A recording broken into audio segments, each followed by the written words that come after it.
background. Hello, and welcome, or should I say ho, ho, ho, Christmas cousins. I'm Cousin Chad. And I'm Cousin Seth. And with us once again, the crowd is already clapping. They've been waiting all night to see him, the man himself, the Mr. Beast of Christmas YouTube channels. We have Joe, the Christmas aficionado. Joe, welcome back to the show. Hello.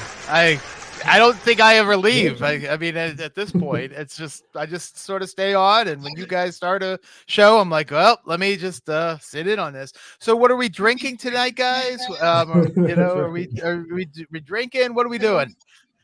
Well, Joe, you're not the first one that this has happened to. You went to visit Cousin Seth at his estate. You found it quite to your liking. And like Kato Kalin, you're just living in the pool house right now. So you have to go on air with us whenever Seth wants. So it works. It's fine. He's paying my way to stay here. So it's pretty nice. Yes, exactly. It works out. It's a pleasure. Joe is a house guest. Is he good? Or you don't even see him? Yeah, no, we've run into each other a few times, but yeah, he's great. It's from what I hear. I mean, he obviously has the staff dedicated to him as well. So separate staff. Okay. Yeah, and I wanted to outfit the place with some of his creature comforts and stuff. So, his lightsabers and stuff like that, and tattoos and guitars. I hope it kind of looks similar to what you're used to. Well, it looks like it's it is nice. I had a guy who trim my toenails the other day. He says, well, I do this for Seth. I get paid, $50,000 a year just to trim his toenails. I was like, wow, that's impressive. It is nice. Yeah. He lives with Seth's custom roller like Snoop Dogg has. It's a whole thing. So staff upon staff upon staff. That's right. It's crazy. Trim the fat, Seth. But here we go. We're not here to talk about Seth. He always co-ops the show and makes it all about him as usual. We're here to talk about a very interesting documentary, a documentary that I have to say was not at all what I expected. We are here for HBO Max's Santa Camp documentary. That's right, Santa Camp. If you haven't seen it, you may listen now or go pause, watch it, come back. It was really interesting. So basically, Santa Camp is a very insightful exploration of this unique gathering of Santas, Mrs. Claus, and and elves at this annual campsite in the New Hampshire woods. So each summer, members of the New England Santa Society, which sounds awesome, convene to hone their craft and share their camaraderie. But this year's event, the event that takes place in the documentary, takes a transformative turn of sorts as the organizers they recognize the lack of diversity in their ranks, and they make a bold decision to address this issue head on. So the documentary begins by introducing viewers to the charming setting of Santa Camp. It looks amazing. Attendees immerse themselves in the festive spirit while they also engage in these workshops and activities to enhance their portrayal of Santa. However, amidst the backdrop of this rustic cabins, the towering pine trees, the film introduces the audience to the New England Santa Society, who's this tight-knit community. But as the narrative unfolds, the documentary delves into the motivations behind their issues to tackle diversity within the Santa industry. And it's kind of along the lines of how society is going. So they embark on a mission to invite Santas from varied backgrounds to participate in the camp, including a Black Santa, a Santa with a disability, and a transgender Santa. So the film gives these glimpses into the lives of these Santas, highlighting their own personal journeys and challenges they face into breaking these traditional stereotypes. We have Chris, who's the Black Santa, who shares his experiences of receiving hate mail after displaying a Black inflatable Santa in his yard. Finn, who's a Santa with spina bifida, he wants to inspire others by participating in holiday parades. That's his dream. And then lastly is Levi, a transgender Santa who advocates for greater representation to empower younger people to embrace these identities or their identities.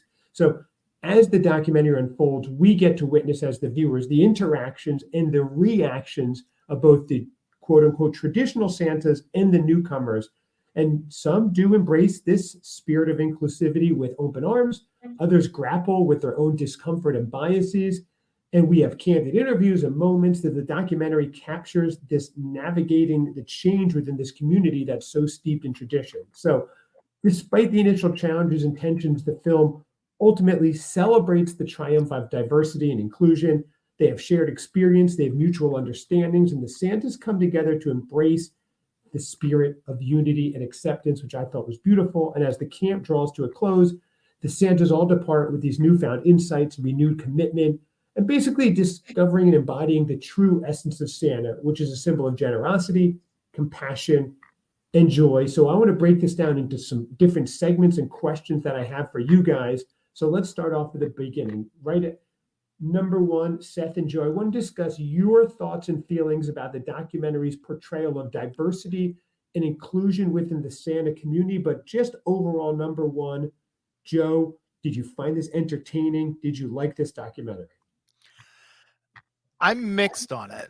I think Okay. I liked it. I mean, I don't want to say I hated it, but there are two documentaries here. There's one, it's about this quirky group of people who go to camp to learn how to be Santa. And then the other one is just people trying to be Santa and hoping to be accepted in the world. And I think the messages are great. I really like that. But as you said, this is a very different movie than what you thought you were getting into.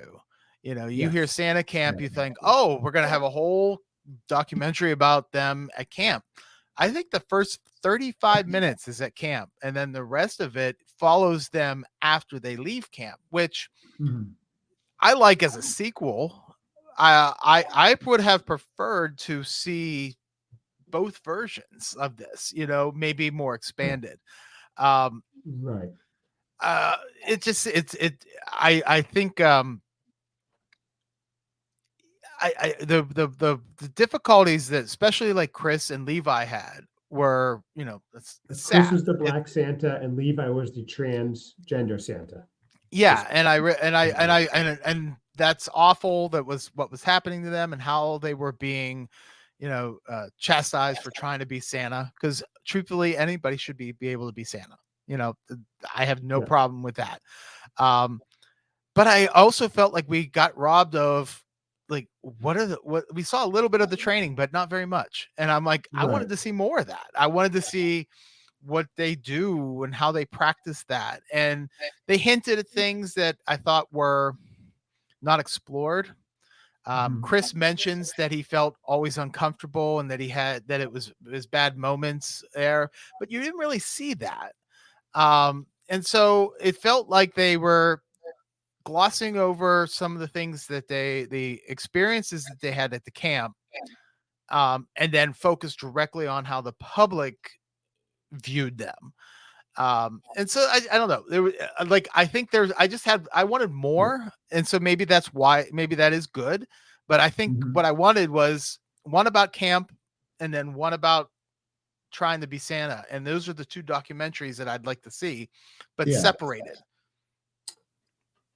I see. Okay. What you're saying, right. So what you're saying is, if I see a Santa camp documentary, I want to vicariously be able to attend Santa camp and see what goes on there. And if I want a documentary on how Santas are transforming maybe within society, that's a separate thing. So give me both. And that's a great point. And I totally agree with that, because I think they missed the mark on some of the audience. You're getting people who may want to see the documentary about the inclusion, or people that want to see the Santa camp, but you're not even getting them to click on because it's not clear what it's about. Seth, what was your take on it? I mean, I initially went into it thinking that it's going to be this movie about going to this weekend retreat. They showed parts of it, and, you know, learning how to say ho ho ho properly, and, you know, getting your sled prepared. WNBC. All those things. And you know, you want to see those things, and just even maybe the hijinks that happens after hours or by the camps, the fire, and they did show that, but obviously it goes into these other stories. I didn't have a problem with it transitioning into the other stories, and once it was in those, and they start introducing, you know, I almost call him Cousin Chris, or so calling everybody Cousin Finn and everybody, but Santa Finn and Santa Chris and Santa Heidi, and just all those people. It was like their stories. I was immediately just captivated by the stories. I was like, okay, I was in that, and so yeah, I was in those stories. I was hoping it would have been nice, and I understand to see other things where they follow their stories or maybe go a little more in depth. But you got the general idea and stuff. And I think in 90 minutes, they showed a lot of some people changing over their kind of their views and thoughts and kind of letting down their guard. And which was nice to see, yeah. Was it what you expected, Seth, or did I ruin it for you? Because I think I might have texted you and said, "Hey, check out Santa Camp." It's probably not what you're expecting. I forget if I texted it or not. Yeah, it's but it didn't affect it when I watched it. I was like, there was no point. I was like, oh well, I feel like I've been sold the bill of goods. I enjoyed it, and it was yeah, I felt. Yeah, I didn't have to see drunk Santas, jumping out of their hotel rooms into hot tubs or into the hotel pool. What's that? Yeah, it would have been nice, though. Well, that begs the question: do we make that documentary? I mean, it's yeah. The price point. I was kind of surprised. They did a flash of it. I think for that weekend retreat in New Hampshire, it was like $580, maybe $600. Maybe that's a little older, so maybe it's a little more now. But I don't know. That's worth it just to go and enjoy the woods of New Hampshire for a weekend at that rate. Yeah, absolutely. And it's which, by the way, I do have to give a shout out to, you said Cousin Chris from ChristmasEveryMinute.com. He's the one who brought this to our attention. So thank you, Chris, for letting us know. So we had to check this out about it. Okay, so what are your thoughts and feelings about I know we discussed it wasn't what you expected, but Joe, if you want to take this first, your thoughts and feelings about the documentary's portrayal of diversity inclusion within the Santa community, or how they were trying to get within the Santa community. So I think it's hard to say completely on their portrayal of diversity. The leaders at the Santa camp seem to be completely on board with bringing everybody around. But I think I mentioned Chris in the documentary said, it was challenging to be there. And there's certain things were said. And we did see one thing that was said, but I don't think it was what he was probably referring to. So it seemed like he had a tough time at Santa camp. And I felt like they kind of hid that. And and maybe that's because they didn't want the camp to feel like they were trying to say that, some of the people at that camp were not in favor of this happening or whatever. But you know what? The one thing I did find was amazing was all of the Mrs. Clauses were so welcoming to everybody. And I really, really liked that. I really liked that all of Chris's neighbors bought the black blow up Santas and put in their yard. I mean, to me, that is what I would want to do. I would want to have, if someone said that I shouldn't have that, well, automatically my brain goes, well, no, I need to have that. For those of you who didn't see that, I just want to say what happened. So Chris was the black Santa, and he put out a big blow up black Santa in his front yard. And he actually got a letter from a neighbor who was like, don't do that in our neighborhood. It was really racist. It was horrible. So instead of kind of shirking away from it all, he and the neighbors rallied together, and in support of him, they all got all these inflatable black Santas throughout the neighborhood, and just it was overrun with it in terms of decorations. And it was amazing and supportive. And it was so cool to see, to support Chris and his family that way, and to really show that racist neighbor, we're not putting up with that. That's not what this neighborhood's about. And it went completely 180 in that neighbor's face, which was awesome. Yeah, there's someone, his neighbor to his backyard or something has a gigantic Confederate flag hanging there. And it's right. So you just imagine his entire neighborhood surrounding this guy's one house. I mean, I guess the assumption is that this guy probably sent the letter or something like that. So I wish they talked to that neighbor. I don't know if they tried or not, but that would have been fascinating to find out who sent, if they could have, but you would think it's the guy with the giant Confederate flag. Odds are the guy's going to, not talk to anybody, or maybe they did. Maybe they tried to, and he's like, no, I don't want the world knowing I'm a racist piece of garbage. The one story that I felt really kind of was put off to the side was Finn. Like, I mean, they addressed it. They showed him that people, were very supportive of him and stuff. But I think the other two, because of Finn the, was the one, just so people who haven't seen it, Finn had It's spina bifida, so he was, yes, and also Mhm. had difficulty speaking. So he was the Santa, I guess you'd say, with the disability. yeah, yeah, Right? and so it's like the other two stories lines were so, I guess, so overwhelmingly awful, like the Mhm. response that they were getting, that his was just a general, like, yeah, you could do it, man, and I felt right. like that was, well, that was a positive point of it. I didn't really feel like they gave him the right, they didn't give him enough credit, I guess, for showing that he can be Santa, because they had him in a parade. But I'll be Mhm. honest, that parade kind of felt staged a little bit. Yeah, Um, absolutely. It wasn't real big. There was a grouping of people.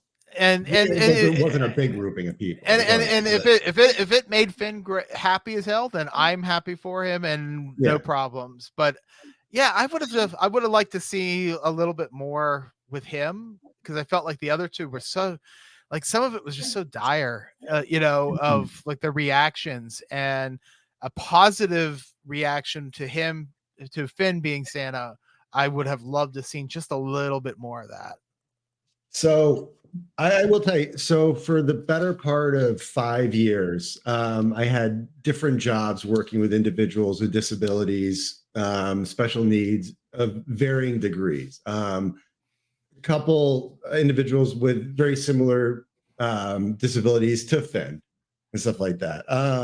One of my jobs that I did was job coaching, or getting people, finding a job that they could do, something they're comfortable with, and job coaching. So whatever that is, folding boxes at a pizza place, and then gradually working up from there and make just different things.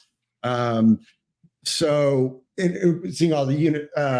So what do I say? So I'm out in the public a lot, and what they call the community and stuff, with individuals, and they're working and training them and stuff like that. And it's great. You're working against all these things, but as far as the general population, people don't know how to interact. They don't know. In some cases, if someone's having, these individuals is having an episode or an issue or something, people, they don't know, and when they see you with them, they don't know what you're doing, and it's a very tense situation, stuff like that. So in the documentary, seeing them when I think it's Santa Dan, is he kind of like the head guy? I think he's the main.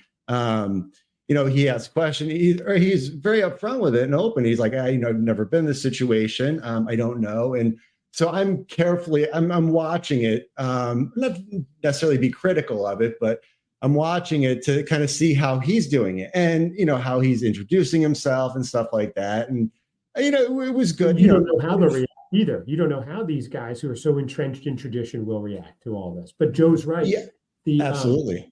the Finn, who had the spina bifida, Yeah, they're going to be generally nicer to them. How are they going to accept the other Santas as well? I think the documentary is like, this is more of the question for them. Now, one thing that right. we haven't touched on, there was a member of the Santa group who passed away. They show him at the beginning, and they all want to Yeah, honor his memory. He was like the oldest member, the leader.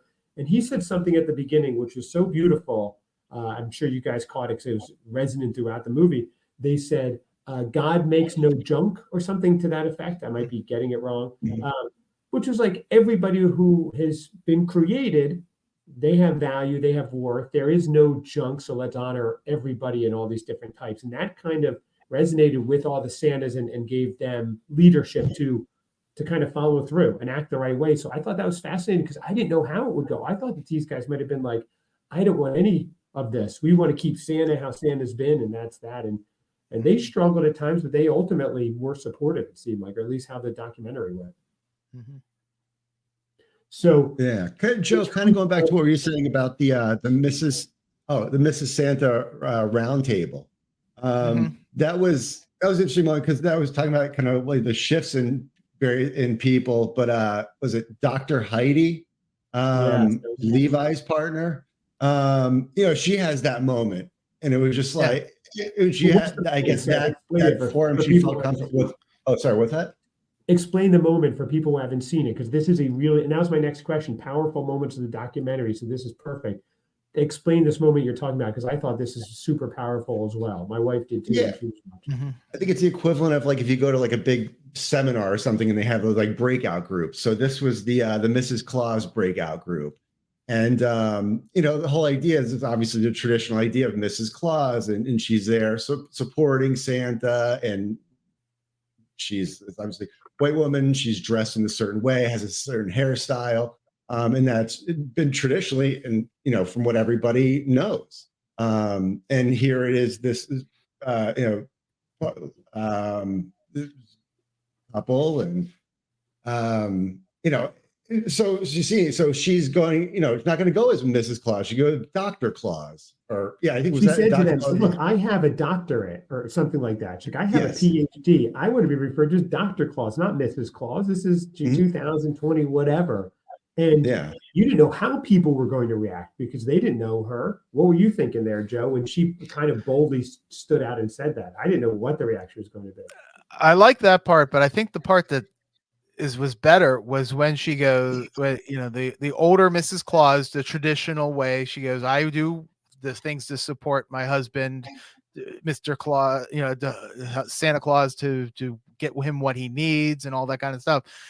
And then she was like, well, no, I'm Dr. Claus. I'm Santa's wife.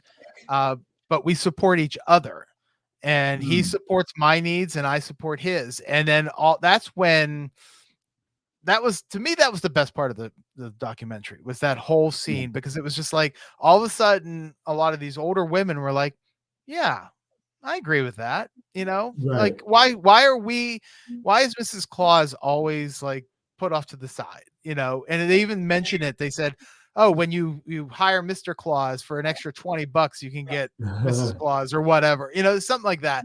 And it's just like, yeah, it's like, well, they come together as a couple, they work together as a couple, and Santa, while Santa, yes, is probably the main attraction for most kids, they would love to see Mrs. Claus, and they don't look at her as anything less than what Santa is. And I think that's the really best part of that, is that, all those people, all those women were just like, yeah, I agree with that. It seems like we should probably change the way we approach, how we should be Mrs. Claus, to be more in line with the way that everyone should look at each other.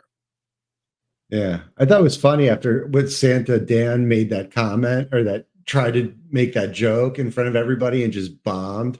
Like it kind of kept going like throughout the rest of the movie, about her being. I don't know if he originally meant it as a joke, but it ended up turning into it close to the end, about the extra 20 for Mrs. Claus and stuff. Because at the end, when I think they're walking in, or the theater or something like that, or the hockey game for the Zambonis. He mentions it again, getting into the elevator, and they're kind of like playfully bickering back and forth. There's a guy behind him. He holds off on getting into the elevator, but it was just funny. They kept going back to it. But yeah, that he kept trying to marginalize Mrs. Claus. But what was wild was, here's a guy randomly walking backstage, and you walk into a couple, Mr. Santa and Mrs. Claus, arguing. That had to be so weird for him. It would be like getting in an elevator, Mickey and Minnie are having a major argument. Like, your mind just doesn't go there. And that guy had a crazy story later. Like, you don't even know what happened. I was about to go to this elevator, and Santa's arguing with Mrs. Claus. It was crazy. So I just thought that was funny, because they broke character kind of and had the argument. But what that one Santa, his issue was that Mrs. Claus wanted equal billing, and he had a real issue with it. And he just did not like, he kind of stormed off at one time. It's like, look, relax, pal. It's Santa. It's supposed to be about joy, bringing joy, and Mrs. Claus being involved is not reducing that amount of joy at all. So let's get to the final question I have. I also just want to say, if any of us refer to the wrong Santa, please excuse us, because there were a lot of them. There were a lot of Santa. Thank you, Seth, for covering. Yes. So how can we apply the lessons learned from this documentary to our own lives and communities, especially during the holiday season? So, in other words, what are the lessons that we learned here? And again, if you haven't seen the Santa Camp on HBO Max, it's really interesting documentary, different than anything I've seen. So there are lessons we learn in it. How can we apply it to our lives, our communities, and especially during the holiday season? Seth, you want to take this one first? What do you think? I think a big thing is differentiating, and this is for me. It was hearing this phrase kind of different, help me differentiate. But Coke Santa versus, I guess, Santa. I am coming into this. Santa, you mean? Coca-Cola Santa, yes, yeah. It's a big difference. Yeah, right. That's just some guy I know. But the Coca-Cola Santa, yes. Okay, so you're saying there's a and his little tab elves. Okay. Right.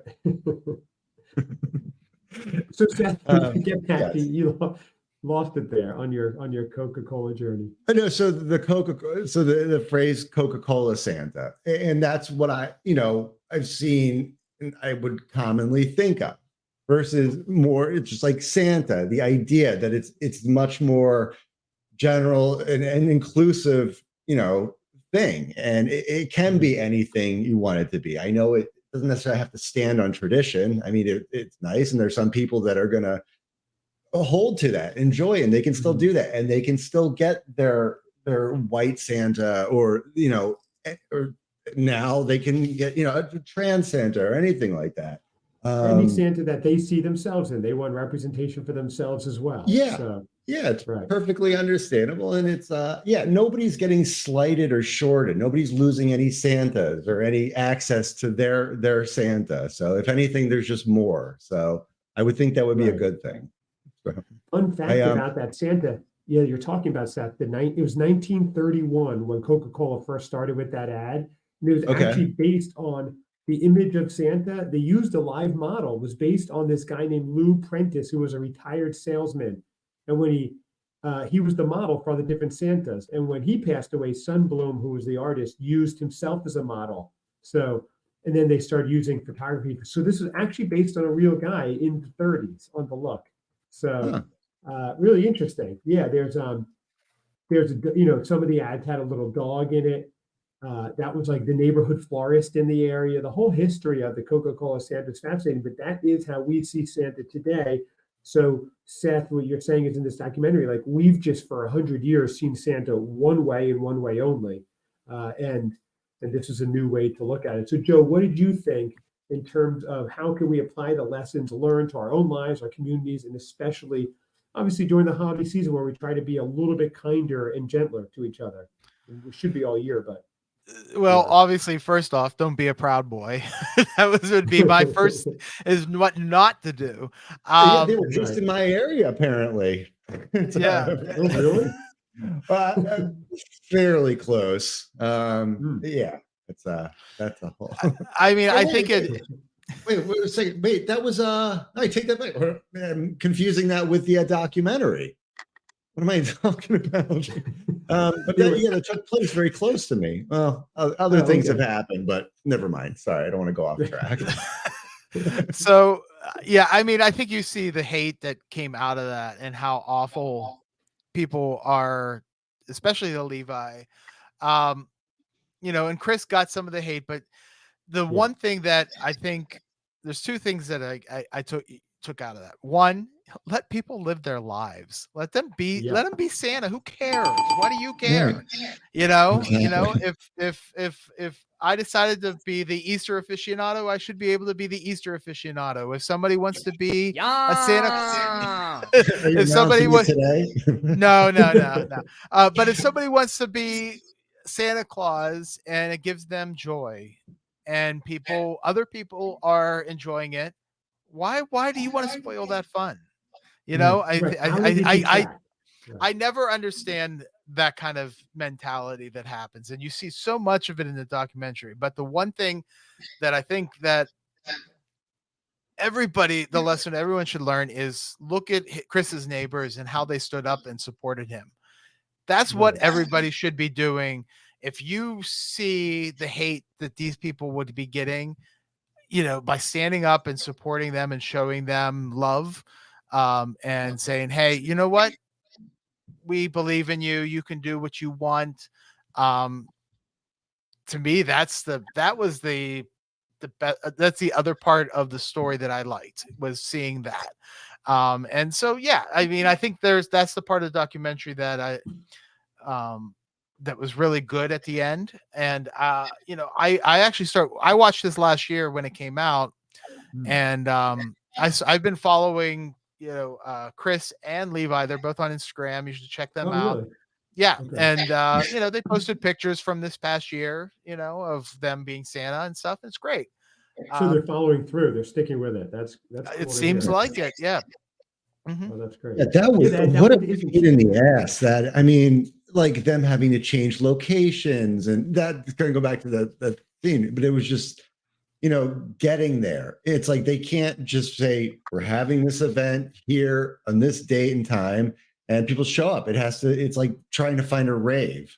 You got to go to this location and then contact, meet this guy, and he'll give you directions after this checks out. It's just like, it's just nonsense. And it's just crazy.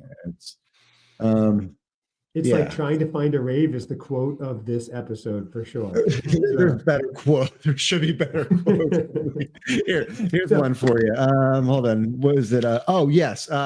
Interesting fact, and something I didn't know, but any Santa will hold his Santa seat until his last sleigh ride. So there you go. There's a much better quote. Yes, right. That was a good quote. His last sleigh ride. Yeah, I thought that too. Yeah, it was really fascinating. And what was the most interesting for me as we wrap it up was they had, at one point, Levi, the transgender Santa, was being Santa at this one area. I guess it was a church. And all these kids were coming up to Levi saying, I love what you're doing. It empowers me. It makes me feel better about myself. And so it was helping the kids. Then there were people outside protesting, saying, you are harming the kids doing this. And this juxtaposition, this dichotomy that the same group, one group was helping kids, there's another group outside going, you're harming kids, was fascinating that those mindsets could be totally different. No one was being harmed in this, only good. It's not a zero-sum theory. If you add different Santas, it doesn't detract or dilute the original Santa. It just makes it better for everyone. And by the way, heads up, guys, it is a fictional character. So it can be whatever you want. Okay, we're not changing up the actual history here. I don't know if people know that. Yeah, that particular sequence, that was I had a very tough time with it. It was we have trans people in our lives, very close to us, and so I got a little emotional, and then as expected when with the Illinois chapter of Pieces of Family Friendly, they show up, you're just like, oh my God, just like the rage. It's just like, right. The rage of what? It's the rage of ignorance and unknown. And you know what? If you're listening and you disagree with that, maybe this isn't the show for you, because we believe that everybody has the right to be happy here. And that's it. We're here to spread joy and fun. Yeah. One of those pieces of shit outside. It's he's seeing what's that? There goes the censored episodes. Sorry. No, it's fine. He says, I forget. I'm okay with that. He says Santa's not in the Bible. Like just like that's his big comeback.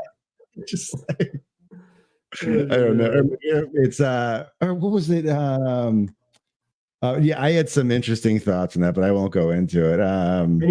Anything else? Because we're going to wrap it up unless you guys have anything else. So we all kind of got the same thing out of it, that nothing was harmed in allowing more people to be represented and be Santa and be happy. And I didn't see it.